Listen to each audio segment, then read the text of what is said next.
Hi friends. आज हम पढ़ेंगे रिले क्या होता है। रिले से रिलेटेड जितने भी क्वेश्चन बनते हैं उसको हम देखेंगे, शॉर्ट रिवीजन इसका भी करते हैं हम। ठीक है, तो ये स्टार्ट करते हैं। अब रिले क्या होता है, सबसे पहले वह उपकरण जो सर्किट में होने वाली जितने भी फॉल्ट रहेगा उसका क्या करेगा, एक पता लगाएगा, उसको सेंस करेगा। वो सेंस करके क्या करता है कि वो सर्किट ब्रेकर को देगा सूचना। तो सर्किट ब्रेकर क्या करेगा, वो ऑपरेट होकर सर्किट को ऑफ करेगा, उसको ब्रेक करेगा। ठीक है, तो सर्किट में फॉल्ट की स्थिति कैसे पता लगाता वो, करंट हो गया, वोल्टेज हो गया एंड फ्रीक्वेंसी और एंगल या इम्पीडेंस आदि में किसी में भी परिवर्तन होता है तो ये रिले क्या होगा, किसी भी परिवर्तन होने पर वो ऑपरेट हो जाएगी।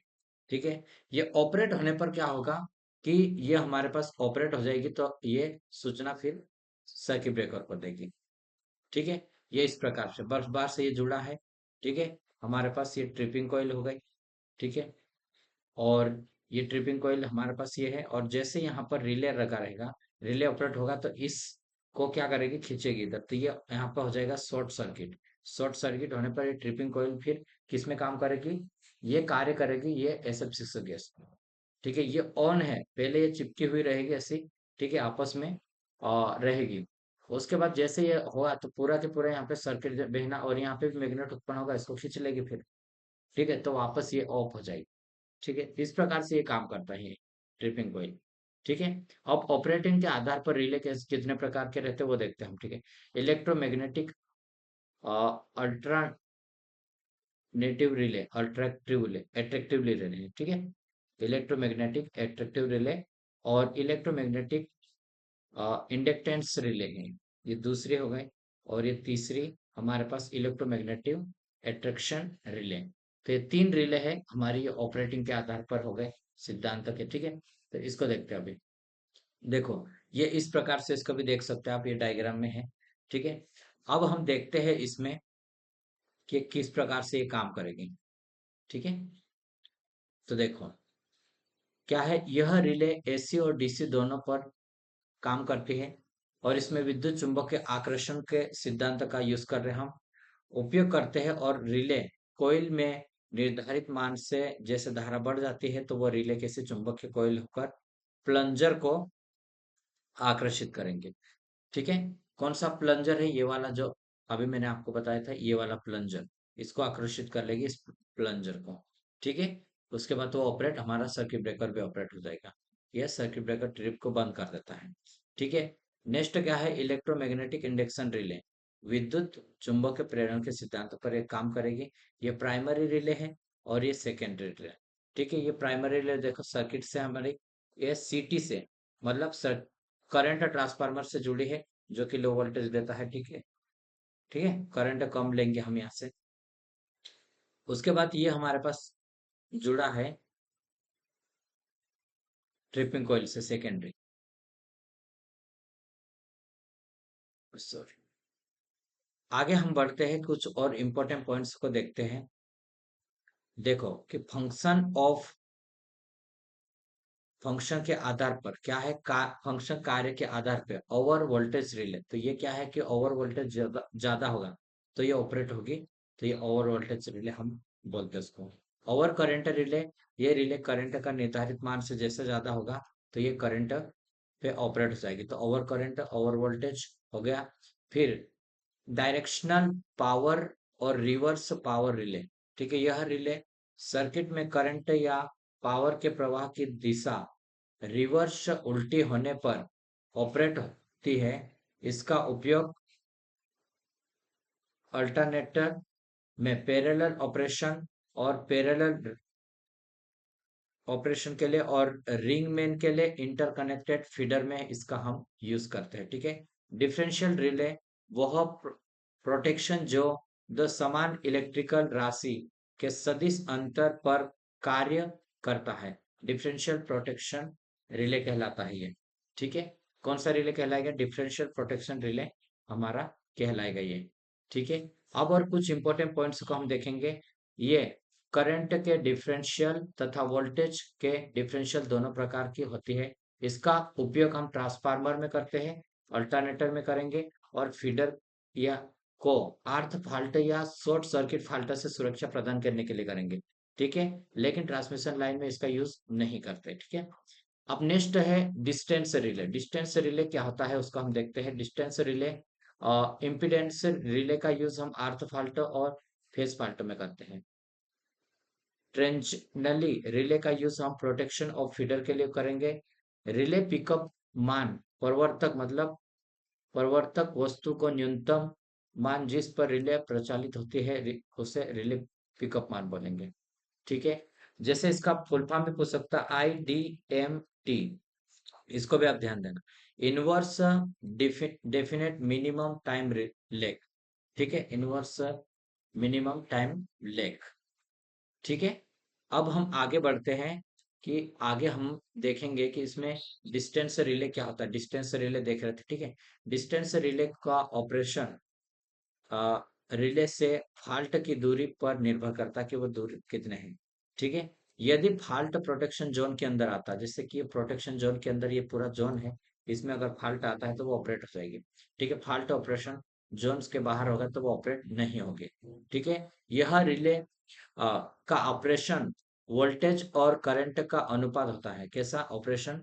वोल्टेज और करंट का अनुपात होता है, जो कि इम्पीडेंस, ठीक है। वोल्टेज और करंट का अनुपात जिसे इम्पीडेंस हम बोले तो इम्पीडेंस पर निर्भर करता है।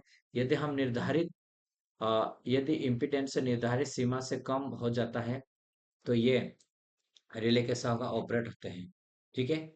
Distance relay high speed relay होती है। इसका उपयोग ट्रांसमिशन लाइन में अर्थ फाल्ट और फेस फाल्ट से सुरक्षा प्रदान करने के लिए करते हैं, ठीक है। ये तीन प्रकार के होते हैं। मोहो या एडमिटेंस रिले होते हैं जो कि लॉन्ग ट्रांसमिशन लाइन में यूज करते हैं इसका हम, ठीक है। क्या है? लॉन्ग ट्रांसमिशन में लाइन टू लाइन फाल्ट के लिए हम इसका यूज करेंगे, ठीक है। और दूसरा हम देखते हैं इसमें कि देखो, दूसरा ये हमारे पास रहेगा कि इम्पीडेंस रिले रहेगा। इम्पीडेंस रिले जो रहता है कि मीडियम ट्रांसमिशन लाइन में यूज करेंगे, ठीक है। ये मीडियम ट्रांसमिशन लाइन में हम लाइन टू लाइन फाल्ट से सुरक्षा प्रदान करने के लिए इसका यूज करते हैं, ठीक है। किसमें? लाइन टू लाइन फाल्ट से सुरक्षा प्रदान करने के लिए। रेक्टेंस रिले होता है एक जो कि शॉर्ट ट्रांसमिशन लाइन में यूज करेंगे, ठीक है। ये भी लाइन टू लाइन फाल्ट से सुरक्षा प्रदान करने के लिए हम यूज करते हैं। रिले के कॉन्टेक्ट सिल्वर के बनाए जाते हैं। किसके बनाए जाते हैं? रिले के कॉन्टेक्ट सिल्वर के बनाए जाते हैं। इंडक्शन मोटर को ओवरलोड से सुरक्षा प्रदान करने के लिए हम थर्मल रिले का यूज करते हैं, ठीक है। थर्मल रिले का यूज किस में कर रहे हैं? इंडक्शन मोटर को सुरक्षा प्रदान करने के लिए। नेक्स्ट है बुकस रिले। बुकस रिले क्या रहता है? गैस से ऑपरेटेड रिले रहती है जो कि ऑयल कूल्ड ट्रांसफार्मर में हम इसका यूज करते हैं, ठीक है। बुकोस रिले का उपयोग केवल ऑयल में डूबा हुआ पावर ट्रांसफार्मर में जिनकी रेटिंग रहती है 500 केवीए से ज्यादा, इसमें हम यूज करते हैं, ठीक है। तो ये बुकोस रिले के बारे में मैं आपको बता दिया, ठीक है। डिफरेंशियल रिले का उपयोग। अब डिफरेंशियल रिले का उपयोग हम देखते हैं। डिफरेंशियल रिले का यूज क्या है उसको हम देखते हैं। इस आंतरिक फाल्ट से सुरक्षा प्रदान करता ही है, ठीक है। डिफरेंशियल रिले का यूज फीडर में हम कर सकते हैं। कहाँ पर? फीडर में, अल्टरनेटर में, ट्रांसफार्मर में इट इज सुरक्षा प्रदान करने के लिए, ठीक है। अब हमारे पास एक इंपॉर्टेंट टॉपिक और स्टार्ट होता है रिले के बाद, फ्यूज। फ्यूज क्या होता है उसको देखते हैं हम, इसी में देख लेते हैं, ठीक है, ताकि ज्यादा छोटे वीडियो हो जाएंगे और इस कारण से इसको भी ले लेते हैं इसी में। देखो, फ्यूज क्या होता है कि हमारे पास सर्किट है। सर्किट में ये फ्यूज हम सीरीज में लगाते हैं। एक छोटा सा फ्यूज है, ठीक है, जो कि अगर यहाँ पे शॉर्ट हुआ तो करंट का मान यहाँ पे बढ़ जाएगा, बहुत ज्यादा जाएगा, क्योंकि रेजिस्टेंस जीरो हो जाएगा तो करंट तो इन्फिनिटी हो जाएगा। तो जैसे बढ़ा तो यहाँ से ये पिघल जाएगा और आई स्क्वायर आर टी में, ठीक है, पिघलेगा और ये अलग कर देगा तो यहाँ से वो हट जाएगा, ठीक है। पहले मान के चलो हमने यहाँ पे करंट निकाले, आई बराबर वी बटे आर। पहले क्या 250 हमारे पास करंट थी और 125 ओम हमारा रेजिस्टेंस था, तो 2 एम्पियर करंट जा रही थी। अब सेकेंडरी में 250 तो हमारे पास वोल्टेज है, लेकिन हमारे पास रेजिस्टेंस जीरो हो जाता है, तो ये करंट 250 ही जाएगा। मैं मान के चलो जितना है पूरा की पूरा जाएगा, जीरो हो गया तो करंट तो इन्फिनिटी हो जाएगा ना। ठीक है, तो ये क्या होगा वहां पे, पिघल जाएगा, है ना, पूरी तरह से और हट जाएगा। फ्यूज चालक पदार्थ का बहुत छोटा वायर होता है। इसे लाइन के सीरीज में हम जोड़ते हैं और सर्किट को ओवर करंट से सुरक्षा प्रदान करता है। ठीक है, ओवर करंट होने पर यह गलकर टूट जाता है। कैसा? गलकर टूट जाएगा ये। ठीक है, फ्यूज सर्किट के उसमें प्रभाव पर काम करता है। किसके?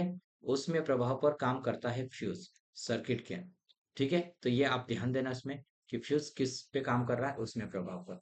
ऐसे सप्लाई में फ्यूज को फेज वायर के सीरीज में जोड़ते हैं और डीसी सप्लाई में फ्यूज को पॉजिटिव तथा नेगेटिव किसी वायर में जोड़ते हैं। पॉजिटिव नेगेटिव किसी एक में जोड़ेंगे। ठीक है, फ्यूज के अभिलक्षण गुण, कैरेक्टरिस्टिक ऑफ फ्यूज। ठीक है, फ्यूज को गलाकर टूटने में लगने वाला समय उसमें प्रवाहित करंट के व्युत्क्रमानुपाती होता है तथा अतः फ्यूज का अभिलक्षण इनवर्स टाइम करंट अभिलक्षण कहलाता है। ठीक है, फ्यूज का गलकर टूटने में लगने वाला समय कैसा क्या कहलाएगा? प्रवाहित करंट के व्युत्क्रमानुपाती रहेगा। ठीक है, फ्यूज के प्रकार और उसके गुण देखेंगे अब हम। फ्यूज के गुण, अब देखो, फ्यूज जो मटेरियल यूज करेंगे हमारा लो मेल्टिंग पॉइंट का होना चाहिए। कैसा होना चाहिए? Low melting point. और उसका प्रतिरोध के समय प्रतिरोधकता रेजिस्टिविटी इसकी कम होनी चाहिए, लो रेजिस्टिविटी होनी चाहिए। ठीक है, और एक ये बात है कि इसकी कंडक्टिविटी हाई होनी चाहिए। कैसे होनी चाहिए? कंडक्टिविटी हाई होनी चाहिए। फ्यूज का हम एनर्जी मीटर के बाद लगाते हैं। ठीक है, कहाँ पर लगाएंगे? एनर्जी मीटर के बाद। फ्यूज को एनर्जी मीटर के बाद हम यूज करेंगे। तो इसको भी ध्यान रखना कि फ्यूज कहाँ लगा रहता है? एनर्जी मीटर के बाद। ठीक है, फ्यूज ऑक्सीकरण के कारण इसमें क्षण कम होना चाहिए। क्या? ऑक्सीकरण के कारण इसमें क्षण कम होना चाहिए और इसका मूल्य कम होना चाहिए। जिस लाइन में फ्यूज को जोड़ते हैं उस वायर में, उस लाइन की वायर में प्रतिरोध उससे अधिक होना चाहिए इसमें। ठीक है, तो ये हमारे पास क्वेश्चन भी है कुछ। देखो, फ्यूज पदार्थ के गुण होने चाहिए, निम्न गलनांक होना चाहिए, निम्न प्रतिरोध होना चाहिए, तो दोनों आ जाएगा। ठीक है, नेक्स्ट ऑप्शन में निम्न गलनांक दिया है, उच्च प्रतिरोध दिया है, दोनों। तो ठीक है, उच्च प्रतिरोध होना चाहिए। यहाँ पे प्रतिरोधकता निम्न होनी चाहिए लेकिन प्रतिरोध उच्च होना चाहिए, जो वायर रहता है ना उससे। ये बात हमें ध्यान रखना चाहिए। ठीक है, नेक्स्ट अब हम देखेंगे फ्यूज पदार्थ। सिल्वर का यूज करते हैं, कॉपर का, एल्यूमिनियम का, लेड और टीन, जिंक आदि फ्यूज के लिए, आदर्श फ्यूज के लिए हम कौन सी मेटेलिक सिल्वर का यूज कर रहे हैं। 10 एम्पियर से 15 एम्पियर तक की करंट के लिए जो लेड और टीन का यूज करते हैं।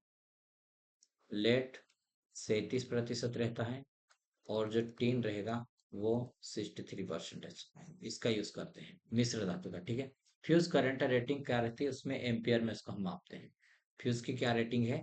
एम्पियर में इसको हम मेजर करते हैं, करंट रेटिंग। ठीक है, आरएमएस मान जिस फ्यूज वायर क्या रहती है? बिना गर्म हुए सामान्य रूप से प्रवाहित धारा को फ्यूज करंट की करंट रेटिंग कहेंगे। ठीक है, फ्यूज की करंट रेटिंग एम्पियर है। मिनिमम फ्यूजिंग करंट, अब मिनिमम फ्यूजिंग करंट क्या होता है? तो वह न्यूनतम करंट जिस पर फ्यूज वायर अत्यधिक गर्म होता है और वो गलकर अलग हो जाता है उससे, तो उसे मिनिमम फ्यूजिंग करंट बोलते हैं। ठीक है, और ये करंट रहती है आई के डायामीटर का 3/2। ठीक है, उसके व्यास का। ठीक है, तो यह के तो क्या है? स्थिरांक है जो पदार्थों की प्रकृति के ऊपर डिपेंड करेगा। और डी क्या है? और फ्यूज वायर का व्यास हो जाएगा, और एल लंबाई, फ्यूज की लंबाई। ठीक है, एल हमारे पास क्या है? लंबाई हो गई। फ्यूजिंग फैक्टर की अगर हम बात करते हैं तो फ्यूजिंग फैक्टर बराबर होता है मिनिमम फ्यूजिंग करंट बटे करंट रेटिंग। क्या है? मिनिमम फ्यूजिंग करंट बटे करंट रेटिंग हो जाएगा, है ना।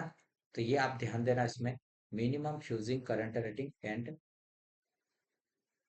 ये हमारे पास हो जाएगी। रिवाइलेबल या किट केट फ्यूज का fusing factor, kit kat fuse का फ्यूजिंग फैक्टर 1.9 से लेकर 2 तक होता है। कितने? Q तक होता है। HRC फ्यूज का फ्यूजिंग फैक्टर 1.45 होता है, 1.45 होता है। ठीक है। अब ये हम एक डायग्राम से इसको देखते हैं और कट ऑफ करंट क्या होती है और फ्यूज का देखते हैं। ठीक है। टाइमिंग देखें, यहाँ से जैसा ये जा रहा है करंट और यहाँ जाके क्या हुआ, फाल्ट उत्पन्न हुआ और ये फाल्ट हुआ। ठीक है। तो ये हमारे पास यहाँ जाते तक ये करंट क्या, कट ऑफ करंट में आई। कट ऑफ करंट के बाद क्या रहेगी, फ्री आर्क, मतलब ये आर्क बुझने का टाइम इतना रहेगा। ठीक है, कुछ टाइम इसमें लगेगा। तो ये हमारे पास रहेगा प्री आर्किंग, मतलब पहले आर्किंग उत्पन्न होने से पहले का टाइम और फिर आर्क बुझने का समय, दोनों को हम मिलाएंगे, फुल टोटल ऑपरेटिंग टाइम रहेगा। ठीक है। पहले तो जो ऑपरेट होगा 0.001 में होगा और इसी में होगा, तो हमारे पास 0.002 सेकेंड में क्या हो जाएगा, ये कंप्लीट हो जाएगा। ठीक है। तो ये हमारे पास 2 मिली सेकेंड भी बोल सकते हैं हम इसको। ठीक है। कट ऑफ करंट वह करंट, करंट का वह मान जिस पर फ्यूज वायर गल कर टूटता है, कट ऑफ करंट कहलाता है। क्या कहलाएगा, cut off current. Pre arcing, pre arcing period, fault के प्रारंभ होने से लेकर फ्यूज वायर के गलकर टूटने तक का समय प्री आर्किंग पीरियड कहलाता है। क्या कहलाएगा, टूटने तक का समय प्री आर्किंग पीरियड कहलाता है। ठीक है। अब हम आगे बढ़ते हैं, इसमें कुछ और करेंगे, इसमें छोटा सा और आगे बढ़ते हैं। आई थिंक थोड़ा सा बढ़ना चाहिए। देखिए क्या है, आर्किंग पीरियड, आर्क के उत्पन्न होने से लेकर आर्क के बुझने तक का समय आर्किंग पीरियड कहलाता है। तो ये हमारे पास पॉइंट टू पॉइंट इतना रहता है। अब दोनों को मिला देंगे, हमारे पास प्री आर्किंग पीरियड और आर्किंग पीरियड दोनों को मिलाएंगे तो ये हमारे पास आ जाएगा 0.002 सेकेंड।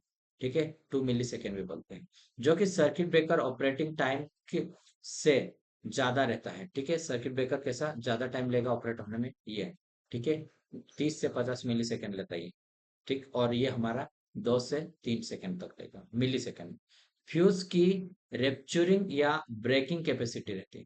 ठीक है, फाल्ट करंट के प्रथम रूप से मिनिमम करंट के आरएमएस मान तथा सिस्टम के आरएमएस वोल्टेज का गुणनफल फ्यूज की रेटिंग या रेप्चुरिंग कैपेसिटी कहलाती है। ठीक है, फ्यूज की रेप्चरिंग कैपेसिटी क्या कहलाएगी, फ्यूज के करंट के प्राथमिक रूप से मैक्सिमम करंट, क्या है, मैक्सिमम करंट के आरएमएस मान तथा सिस्टम के आरएमएस वैल्यू के गुणनफल को फ्यूज की रेप्चरिंग कैपेसिटी कहते हैं। ठीक है। Total type of fuse, voltage के आधार पर फ्यूज को दो प्रकार से वर्गीकृत किया जाता है, low voltage fuse and high voltage fuse. ठीक है, low voltage and high voltage fuse. तो हम इसको देखते हैं, low voltage and high voltage fuse. Fuse हम बेसिक हम पढ़ लेंगे, लो वोल्टेज फ्यूज को हम देखते हैं। लो वोल्टेज फ्यूज क्या है, ये फ्यूज 230 वोल्ट से 400 वोल्टेज के बीच में हम इसका यूज करते हैं। और low voltage semi enclosed rewirable fuse, जिसे हम किटकेट फ्यूज बोलेंगे, ये फ्यूज पोर्सलिन के बेस में लगाया जाता है। ये क्या है, पोर्सलिन का यूज करेंगे और यहाँ पे ये हम फ्यूज का यूज करेंगे, ये फ्यूज। ठीक है, कार्टिज बोल, इसको कार्टिज बोलेंगे, ये है पोर्सलिन का बेस।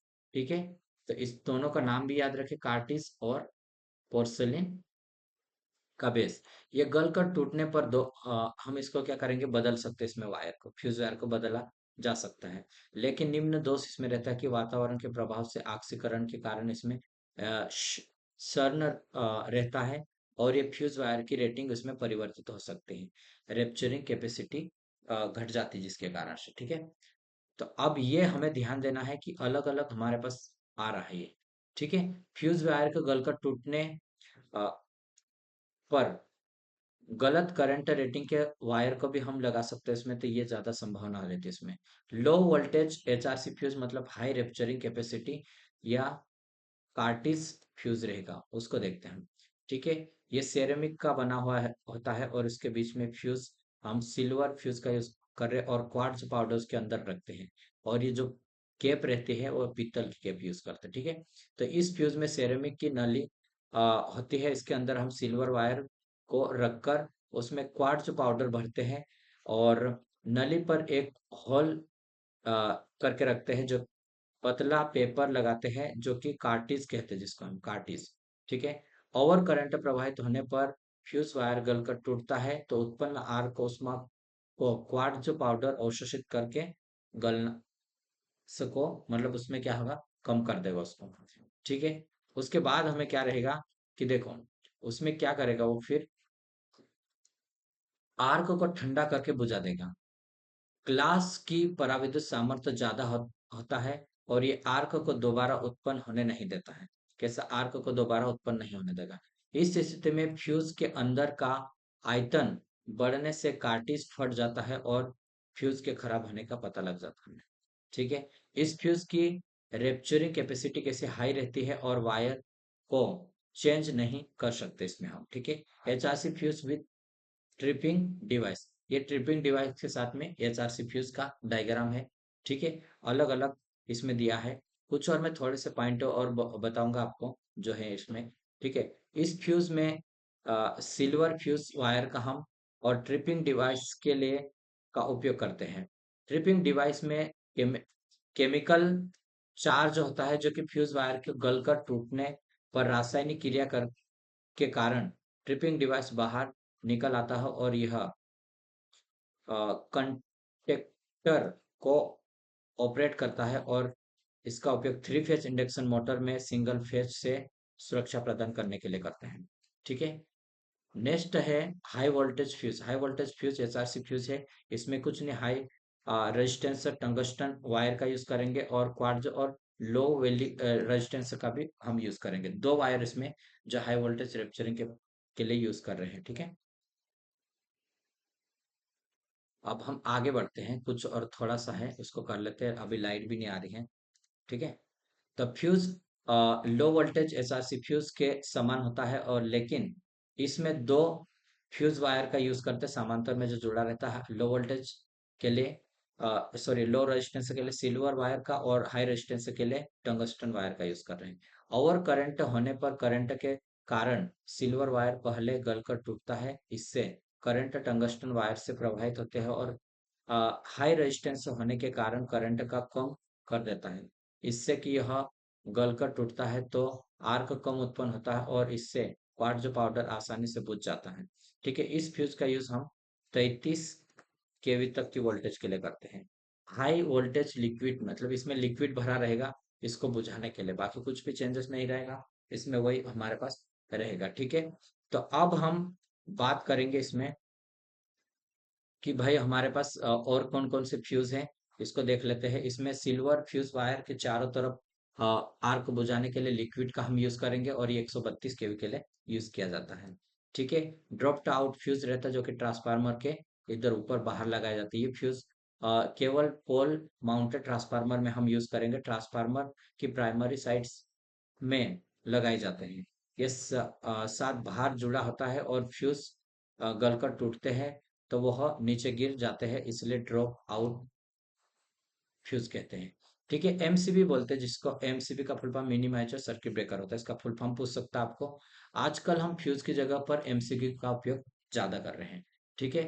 किसका यूज ज्यादा कर रहे हैं हम, फ्यूज का यूज हम ज्यादा कर रहे हैं आजकल। ठीक है। तो ये भी हमें ध्यान रखना है कि हम एमसी की जगह पर किसका यूज कर रहे हैं, सॉरी फ्यूज की जगह पर एमसीबी, जो लाइन के सीरीज में जोड़ते हैं और ये सर्किट में करंट के चुंबकीय प्रभाव पर काम करते हैं, और ये सर्किट की करंट पर निर्धारित मान से बढ़ जाता है तो ये एमसीबी कोयल चुंबक होकर लीवर को नीचे खींचती है और इससे ओपन हो जाती है। ठीक है। एमसीबी 230 400 वोल्ट तक के सर्किट में उपयोग की जाती है, और इसकी करंट रेटिंग 0.5 एम्पियर से लेकर 63 एम्पियर तक यूज करते हैं।